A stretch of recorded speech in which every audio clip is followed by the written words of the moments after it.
오늘 우리가 함께 묵상할 말씀은 로마서 10장 14절에서 17절까지의 말씀입니다. 로마서 10장 14절에서 17절 말씀 함께 읽고 오늘 우리에게 주시는 하나님의 은혜를 함께 나누도록 하겠습니다. 그런데 사람들은 자기들이 믿은 적이 없는 분을 어떻게 부를 수 있겠습니까? 또 들은 적이 없는 분을 어떻게 믿을 수 있겠습니까? 선포하는 사람이 없으면 어떻게 들을 수 있겠습니까? 보내심을 받지 않았는데 어떻게 선포할 수 있겠습니까? 성경에 기록한 바 기쁜 소식을 전하는 이들의 발걸음이 얼마나 아름다우냐 한 것과 같습니다. 그러나 모든 사람이 다 복음에 순종한 것은 아닙니다.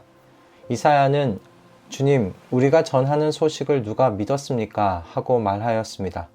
그러므로 믿음은 들음에서 생기고 들음은 그리스도를 전하는 말씀에서 비롯됩니다. 아멘. 기독교의 교리 중에는 예정이라고 불리는 교리가 있습니다. 이 교리를 간단히 정리해 보자면 하나님께서 자신의 기쁘신 뜻으로 예수 그리스도를 통하여 일정 수의 사람들을 구원하시려는 하나님의 영원하신 목적이라고 그렇게 좀 정리해 볼 수 있을 것 같아요. 이런 예정이라는 교리가 나오게 된 건 성경 안에서 하나님께서 미리 선택하셨다는 그와 같은 내용의 말씀이 있기 때문입니다. 하나님은 세상 창조 전에 그리스도 안에서 우리를 택하시고 사랑해 주셔서 하나님 앞에서 거룩하고 흠이 없는 사람이 되게 하셨습니다. 에베소서 1장 4절의 말씀인데요. 사도 바울은 이 말씀을 통하여 하나님께서 이미 세상 창조 전에 하나님의 기쁘신 뜻 가운데서 그리스도 안에서 성도들을 선택하셨다. 그렇게 말하고 있어요. 또한 이미 저희가 함께 보았던 로마서 9장에는 우리는 하나님께서 이삭에게 태어난 사람만을 약속의 자녀로 삼으시겠다는 그 하나님의 결정을 보았었습니다. 즉 야곱과 에서가 태어나기도 전에 그들이 무슨 선이나 악을 행하기도 전에 하나님께서 이 택하심이라는 원리를 따라서 하나님의 영원한 구원의 계획을 실행하고 계셨다는 우리는 그 말씀을 로마서 9장에서 보았어요. 그래서 칼빈이라는 신학자는 이런 성경의 말씀들을 통해 예정이라는 이런 교리를 만들어내게 된 겁니다. 그런데 어떤 극단적인 신앙을 가진 사람들은요, 하나님께서 자신의 기쁘신 뜻 가운데서 구원할 사람들을 이미 선택하셨으니까 전도라는 건 무의미한 것 아니냐라고 주장합니다. 우리가 복음을 전하든 전하지 않든 하나님께서 선택한 사람들을 하나님께서 구원하실 것이니 우리의 복음 전하는 행위는 무의미한 것 아니냐는 그런 의미이죠. 그러나 사도 바울은 그렇게 여기지 않은 듯 합니다. 오늘 우리의 본문 14절 말씀을 여러분 함께 봐주시기 바랍니다. 그런데 사람들은 자기들이 믿은 적이 없는 분을 어떻게 부를 수 있겠습니까? 또 들은 적이 없는 분을 어떻게 믿을 수 있겠습니까? 선포하는 사람이 없으면 어떻게 들을 수 있겠습니까? 아멘. 사도 바울은 복음을 듣지 않고는 믿음이 생길 수 없다고 지금 이야기하고 있어요. 그러므로 그는 그렇게 자신이 인생을 바쳐서 복음을 전파하고 다녔던 것이죠. 감옥에 갇혀서도 그가 기뻐했던 건 그곳의 간수들에게 복음이 전파되는 것 아니었습니까? 복음이 자신을 통해 전파될 수만 있다면 사도 바울은요, 어떤 환경에 있었어도 기뻐했었던 사람입니다. 만약 사도 바울이 하나님께서 선택하신 사람들이 어차피 구원을 얻을 것이라고 여겼다면 복음의 소식을 전하는 것이 그러므로 무의미한 것이라고 그가 여겼다면요, 어떻게 이렇게 온갖 고생을 하면서 복음 전하고 교회를 세우는 이 사명을 감당했겠습니까? 하나님의 선택하심은 하나님의 종들과 함께 이루시는 것임을 여러분 아셔야 합니다.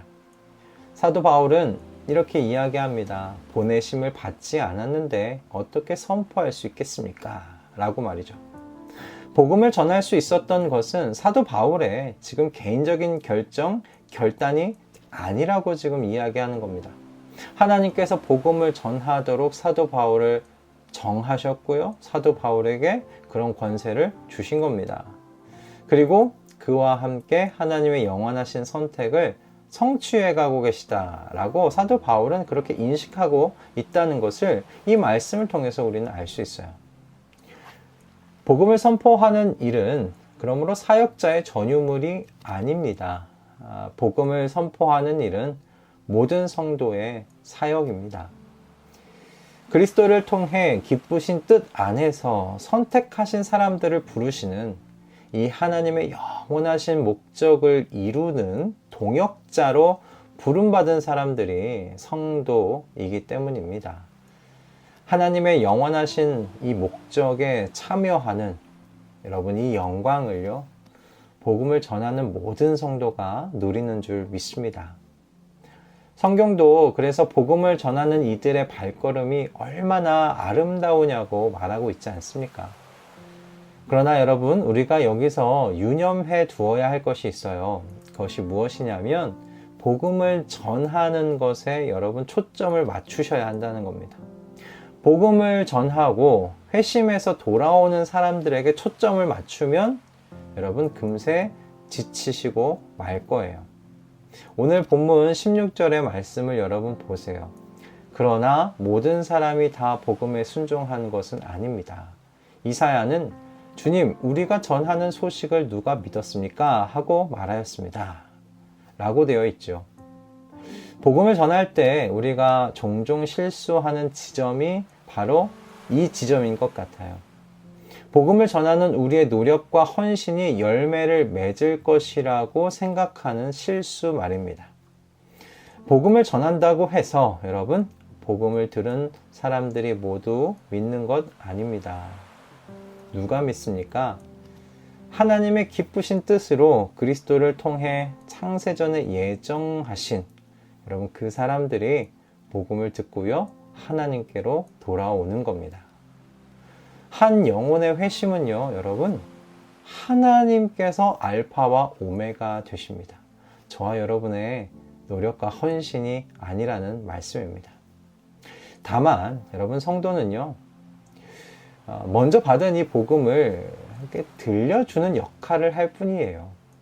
믿음은 어디에서 난다고 이야기합니까? 들음에서 난다고 이야기하지 않습니까? 그러므로 여러분, 성도의 역할은, 우리의 역할은요, 회심하게 만드는 것 아닙니다. 그죠? 먼저 받고, 먼저 믿은 이 기쁜 소식, 이 내용을 들려주는 스피커의 역할을 할 뿐이에요. 그리고 우리가 그렇게 우리의 하는 이 사역의 바운더리를 만들어 놓을 때 우리가 지치지 않고 하나님의 영원하신 목적을 이루는 동역자로서 복음을 전하는 아름다운 발걸음들로서 우리가 건강하게 서 있을 수 있게 되는 줄로 믿습니다. 여러분, 요즘 전도가 쉽지 않다는 이야기들을 많이 합니다. 그러나 여러분, 정확하게 표현하면요, 전도가 쉽지 않은 게 아니고요, 전도의 열매를 맺으려는 이 목적 달성이 쉽지 않다고 이야기해야 할 겁니다. 그런데 오늘 본문에서 사도 바울이, 그리고 우리의 말씀이 계속 이야기해 주고 있는 건 뭐냐면, 전도의 열매는, 그 회심이라는 열매는 언제나 우리의 영역이 아니다라는 말씀입니다. 성도의 역할은요, 복음을 삶으로 보여주는 것이고 귀로 듣게 하는 것입니다. 회심의 열매는 하나님의 주권 아래에 있는 일입니다. 하나님의 예정이라고 이야기하는 하나님의 그 기쁘신 뜻 안에서 선택한 그 사람들을 하나님께서 예수 그리스도 안에서 불러 모으시는 그 하나님의 일입니다. 그러니 여러분, 전도 어려운 것 아닙니다. 우리의 역할은 먼저 듣고 믿은 이 기쁜 소식을 전해 주는 것 뿐입니다. 어떠십니까? 좀 어깨가 가벼워지십니까? 그러므로 바라기는 이처럼 우리가 먼저 알고 믿게 된 이 기쁜 소식을 전하는 아름다운 발걸음으로 수놓아져 있는 삶을 우리가 만들어가는 저와 여러분 다 되시기를 주님의 이름으로 축복합니다. 여러분, 전도가 어려운 것 아닙니다. 회심을 만들어내려니, 전도의 열매를 맺게 하려고 하니 전도가 어려운 것 아니겠습니까? 전도는 우리가 받은 복음, 이 기쁜 소식, 그거 잘 정리해서 잘 들려주면 되는 일입니다. 그것이 여러분 전도입니다.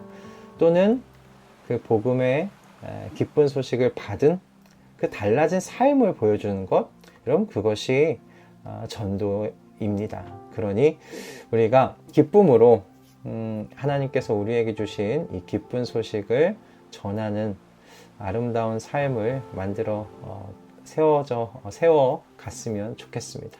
할렐루야. 기도하겠습니다. 예수 그리스도를 통하여 구원하기로 정하신 주님의 영원하신 목적에 우리를 참여하게 해주셔서 감사합니다. 그러나 주님, 성도의 역할은 회심케 하는 것이 아니라 복음을 전하는 아름다운 발걸음이 되는 것인 줄을 오늘 말씀을 통해 또 깨닫게 됩니다. 그러니 전도의 열매가 없음에 실망하지 않게 하시고 신실히 기쁜 소식을 삶과 말로 전하며 사는 우리 모두가 되도록 은혜 허락하여 주시옵소서. 오늘도 기회가 될 때 주님의 신실한 나팔수가 되어 살도록 지혜 주시고 성령으로 충만하게 하셔서 담대하게 이 모든 나팔수의 역할을 오늘 하루도 해 나아갈 수 있도록 도와주시옵소서. 예수 그리스도의 이름으로 기도드립니다. 아멘.